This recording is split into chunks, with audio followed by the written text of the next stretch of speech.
take a look to my left here, though, this is the eye, and we're trying to stay low here, trying to stay out of the way. But this is what the eye of the hurricane looks like, and this is why it's dangerous when you get hit in the head with a roof that you weren't expecting to come. All of those panels up there used to be blue. Now you can see where they're gone. I was only 3 feet away when that roof came down on top of us. Photographer Joe Carroll, I think he's all right. I'm hoping that Jeff Seegers, our man, the satellite truck, is all right at this point. But the eye is officially here. If it isn't, I'm afraid of what's going to happen next. And that's the very scary thing about covering a hurricane, is you can't be exactly sure of how bad it's going to get when it is already quite bad. That's right. Well, of course. Okay, hello everybody. This video is going to be about hurricane preparation, specifically for Florida, but it could apply in many other states also if you're on the coast or near the coast. And I'm coming from this from the perspective of somebody who is first starting out, you haven't really seriously done it yet, or even if you have worked on emergency or disaster preparation. Since I have been through a hurricane, I've had damage to the house, I've been without power for 5 days during Hurricane Charlie many years ago. I do have some first-hand knowledge of this, so there might be something in here if you are into emergency preparedness that maybe you didn't think about regarding hurricanes. So, but we're going to just start from the very basics. It's going to be a no-nonsense, just go through kind of a list of things I think you need to be thinking about and be prepared for. So I think it's a pretty thorough list, so we're going to get started right now. We'll start with the most basic things, water and food, and then we'll work our way through some other things that are not as important, but they're still very important as far as being prepared for a hurricane. So here we go. All right, now first let's start with fresh water. Now, you certainly can buy cases of this bottled water, but you do have to calculate that you have enough 1 gallon drinking water per person per day for 5 days. You can also certainly use gallon jugs that you buy and just save them. You don't have to have them filled because these things can leak, okay, if they're old. So it's better just to have them empty if you have a place to store them. And that way you can just fill them even out of your tap water, okay, before the hurricane approaches, and that can get you stocked up. Again, we're talking about water for drinking, not water for cooking, okay? We'll talk about that in a minute. Okay, another option is have these large water containers available. Now these are 3 gallon jugs, and you can get 5 gallon too, but I prefer these. The 5 gallon, they tend to leak easier, they tend to go bad easier, and they're very heavy and hard to manage and deal with. 3 gallons seems like it's just much more manageable. So, you know, if you had, like I have 3 people in my household, if I had 3 of these, I'd have 3 days, okay, covered for 3 people, just from having 3 of these. Now, I use these for camping and stuff too, so I get multi-use out of them. You know, the only problem is these things they are expensive, okay? And if you want to save money, I would just stick with the gallon water jugs. You just got to have a place to store them so you can store your water. So it's all a matter of what you're willing to spend. You don't have to spend a lot of money to do this. You just need to have a little bit of space. Now you might have soft drinks, Gatorade, stuff like that around, milk in your fridge, and that's for drinking. I wouldn't count it, okay, as far as your gallon per day allotment per person. Just consider it extra because that'll make up for any margin of error. So I would advise you not to count soft drinks and stuff like that. Having them is fine. It gives you a little extra to work with. It will stretch your supplies more, but I wouldn't count them. Now, it's very possible you will have water service after a hurricane strikes. Okay, we had water service here, but you may not. You just don't know. But the water you have, it'll probably be a boil water alert, be non-potable for several days, could be a week or more. And that's what happened here with Hurricane Charlie. So we had water. And, you know, if you want to have a water filter, you could certainly use it, but you don't want to plan that you're going to have water because you might not, okay? And if you have water, then you can use it for dishes, for showering and stuff like that, okay? But don't count on it. Okay, let's talk about food next. Now again, you still want the same rule, okay? Enough food for each person for 5 days, and that's how you want to calculate it. So let's talk about the types of food. First of all, I would not count on the food in your refrigerator or freezer. Some of it certainly can be edible even if the electricity goes out, but a lot of food in your refrigerator or freezer is not going to be cookable or would be hard to cook in an emergency situation. So I wouldn't count it. Okay, anything you can get out of your freezer or refrigerator is just extra, and that's how I would look at it. Okay, plan your 5-day meal plan based on your pantry items, okay, and things like that don't need refrigeration. Do it like that. And what you want to do is just pull things out and say, okay, to get an idea of what you already have in stock, pull out what you have and just get 5 meals, okay, 5 days worth of meals out and see where you're at, okay? And you might find, gee, I don't have nearly enough in here to do that. And that doesn't mean you should go out and stock it up right now and buy it, because you will have warning for a hurricane. And you can certainly go out, 2 or 3 days early and stock up on things, on dry goods, and be ready. But, pull things out, okay? You can figure out breakfast, lunch, dinner for feeding everybody, and see where you're at. Okay, now once you've done that, you have an idea. Let's take a look at the different kinds of foods. Because remember, some foods are going to require water, okay, in order to prepare. And the water we did earlier, you want to calculate not on cooking. So anything you need water to cook with, that's extra. If you have running water still, even if it's not potable, you can use that, but what if you don't? So you got to take into mind, okay, how much extra water I would need for cooking. But let's look at some things we've got here. Microwave macaroni and cheese, pretty much useless. Can't use that. Okay, things like this don't require water. Okay, ramen noodles are cheap and good for storage. They require some water, not a lot of water, but they require some water. Okay, things like fruit cocktails, canned fruit has water in it. No water necessary. Things like spaghetti. Okay, yeah, pretty nutritious, easy to make, but it requires a lot of water.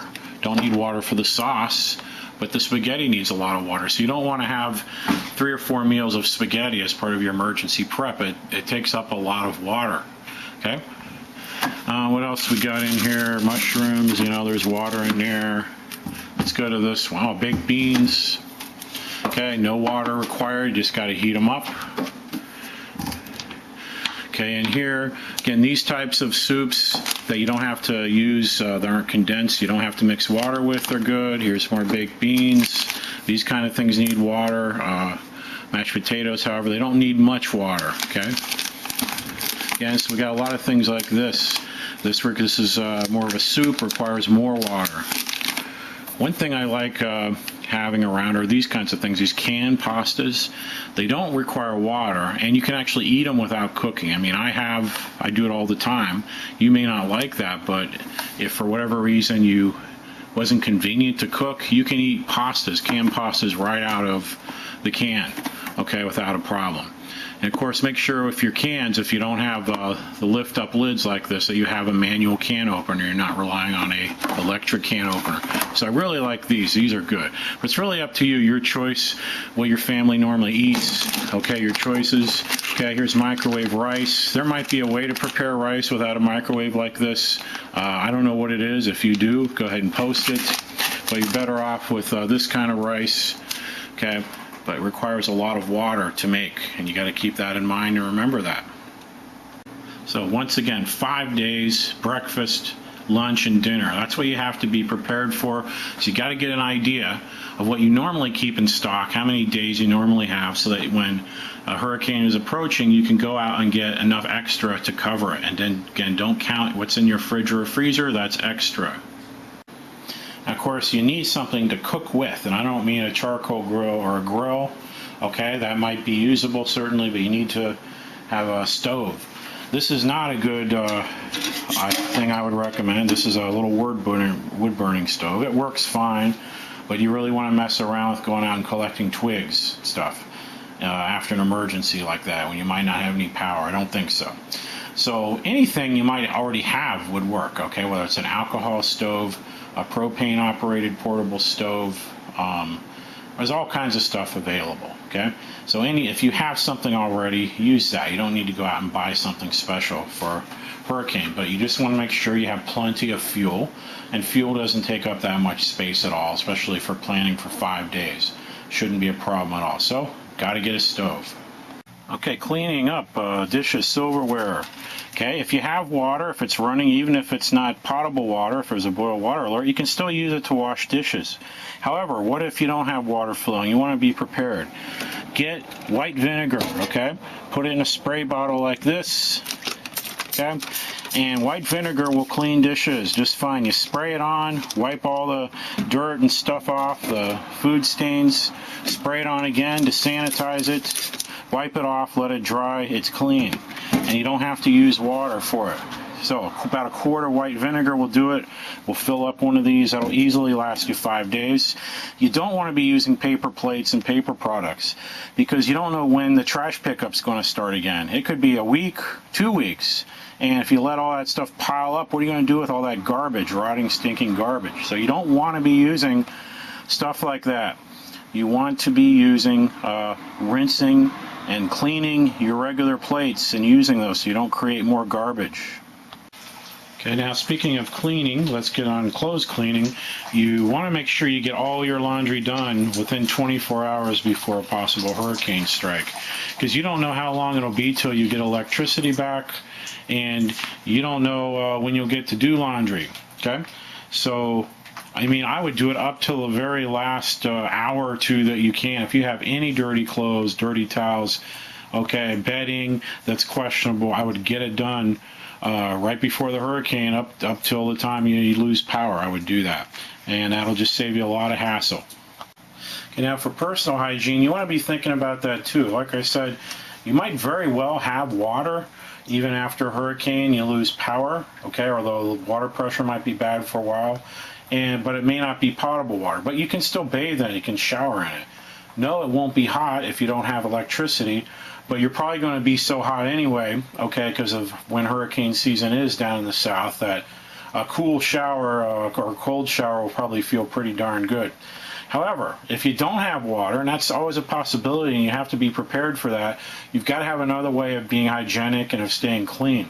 So having, these wash towels, bathing wipes, baby wipes, here's some rinse-free body and hair wash. Handy. This stuff's cheap. Okay, have a few packs of these. Okay, and then if there is an issue, okay, of bathing, of getting water running into your house where you can't take a shower or bath, or you don't have a swimming pool and you can't just jump in, cool off, you can, at least you got something, and these will keep you clean and hygienic. So definitely worth it. They're just not that much money. Definitely worth having these available. They don't take up much space. Okay, another thing you want to take care of before the hurricane strikes, probably 48 hours to 72 hours before, is mowing your grass. You don't want to have to deal with yard work mowing your grass if you don't have any electricity, even though you might have a lawnmower and can use it. You may not have air conditioning, and getting cool is going to be a problem. You just don't want to be messing with that. You might have lots of other things to do. It's just a hassle. You just want to keep checking the weather and try to mow it as close to the hurricane striking as possible, because you don't want to wait too long and then it'll be raining and grass will be wet and you won't be able to do it. But that's something you definitely want to get done. Another thing you definitely want to have as a homeowner, even possibly an apartment if you're on the top floor, is tarps, okay? You want to have several tarps, including at least one really big tarp in case you've got a leak in the roof, hole in the roof, and you can use that to temporarily repair it, okay? And along with that, you're going to need some rope, so make sure you got plenty of rope to go along with that to tie things down. I got lots of rope in different parts of my house. So definitely something you want to have ready is tarps. Another thing to have is screening or mosquito netting, and lots of it. Okay, this is mosquito netting, tends to be a little more expensive. I also have a roll of screening material here. It's just behind a bunch of stuff I don't want to move. But you want to have that in case you have broken windows, damaged screens, because if you don't have electricity and you can't have the air conditioning on, you're going to have your windows open. And if your screens are damaged, have big holes in them, you don't want that. You're going to get mosquitoes coming inside and all that. So you want to have a way to temporarily cover over the holes in your windows so you can have windows open, have at least a little air, even though it's probably going to be very humid and hot. Next tip, if you have a pool, make sure you've got plenty of chlorine tablets if you're using floaters or liquid chlorine or whatever, because if you can't run a pool pump for several days, a week or more, you want to really have it over chlorinated, so you want to have plenty of chlorine on hand. Plus the fact there might be a lot of residue, leaves, twigs, branches that get in the pool, and you want to have it highly chlorinated to deal with that stuff till you can get the stuff out of there. Because the pool will come in really useful if you don't have electricity, you're trying to stay cool. You want to have a nice refreshing thing to jump into when you're hot. So it's definitely something you want to keep highly chlorinated so you can use it the whole time that you're without power. You want some kind of battery operated radio to get emergency information from. Doesn't matter what size it is. I mean, there are emergency radios that have all kinds of gadgets and solar panels and cranks on it, but you don't need that as long as you've got enough batteries to make it work. Any battery, any radio will work. You know, I have an emergency radio that's, you know, this big, but this one will work also. Any kind of battery, any kind of radio you have will be fine as long as it's battery operated and you can keep it running. Okay, check your first aid supplies. Make sure you have anything you anticipate possibly needing, and make sure any drugs or medications are not out of date, and replace them if they are. Because you never know, if you're out working in the yard, you might get scratches, nicks, could step on a nail, and you want to be prepared to deal with those kinds of things. Okay, you also want to have some extra powering devices for your cell phones, smartphones, tablets if you need them, although the smartphones, cell phones are most important. Here's a couple solar ones I have. Here's one that's non-solar, but you can get a good 4 to 5 charges out of it, so having something like that's better than nothing. Solar is nice because, you know, you can get this usually charged in a whole day if it's out in the sun. So the more people you have, the more of these you need. Okay, I have plenty for 3 people. If you have just 2 of you, then one of these is probably sufficient. If there's 4, 5, 6, you need a couple of these. That would be my recommendation. Okay, have at least a couple of portable lanterns to use. Since hurricane season, usually it doesn't get dark till late. It's not a big deal. You don't need a whole bunch, but at least a couple portable lanterns. Make sure you have batteries that work. They're tested, and extra batteries. Or there's also solar lanterns out now that are pretty good. I've got some in the trailer. I didn't get them out for this. Don't use candles. Candles produce heat. It's going to be hot enough. And they're also a fire hazard. Okay, another thing you can use are the outdoor solar lights. Okay, they can be used just to help you light your way where you can see in the house. So make sure you bring those solar lights in that are outside. Bring them in, then put them out the next day, let them get charged up, and then you can use them at night. Okay, sleeping is going to be really tough if you don't have a generator and don't have the room you're sleeping in air conditioning. I'll be honest with you, it'll suck. Okay, you're not going to be used to the heat and the humidity at night. Nobody is, and you'll have a really hard time sleeping. It'll be the longest night you've ever had. Now, eventually you would get used to it if you had to do it long enough. People have done that before. But another option, okay, if you already have them, I wouldn't recommend you go out and buy stuff if you don't have these. But instead of using a bed, which is it's just going to be a sweat bath on a bed, you know, a nice foamy, cushiony bed that we normally use. You could use a non-insulated air mattress, or you could use cots or hammocks if you have them, because you're going to get more airflow underneath your body by using those. So if you have those kinds of things, you may want to have those at the ready and try sleeping on them. You'll probably be a little bit cooler. Hammocks would work the best, but you have to have a way of hanging them inside your home. Okay, and you know, you'd have to figure that out and work it out. But otherwise, just be ready for that. It's not going to be comfortable to sleep. I think the non-insulated air mattress is probably the cheapest way to go and easiest way to go. And you're still going to sweat on it, but it's going to be better, okay, than sleeping on a traditional bed like this. Okay, yard cleanup. Here's some yard cleanup tools. They're just kind of hidden behind my stuff over here. You're probably going to need that if you have a yard. You might have trees uprooted, things down, and that might be something you want to do while you're getting cleaned up. It's going to take some effort, but you need some tools in order to do that. So just check and see if you've got the typical pruners and maybe a saw, things like that to help clean up your yard. And I think you'll thank yourself for it if you do. One thing you want to make sure of, though, is that you can cool yourself down, because if you don't have air conditioning, that would help. But if you don't, having a pool to jump into, and you'll want to be cleaning your pool out after the hurricane if that happens, being able to take a cold shower, you got to have something to cool down, because it's brutally hot. And if you go outside and you're working hard and sweating your butt off, you got to be able to cool down or you could be in some serious trouble. And now obviously having a generator is a plus. It's not a necessity, but certainly would make things a lot more comfortable. So if you can afford to have a generator, or you already do, obviously make sure it's working and you've run it before hurricane season starts. I'd recommend at least a 4,000 watt generator. This is a 5550. It's actually the one we used during Hurricane Charlie. And we didn't have this right away.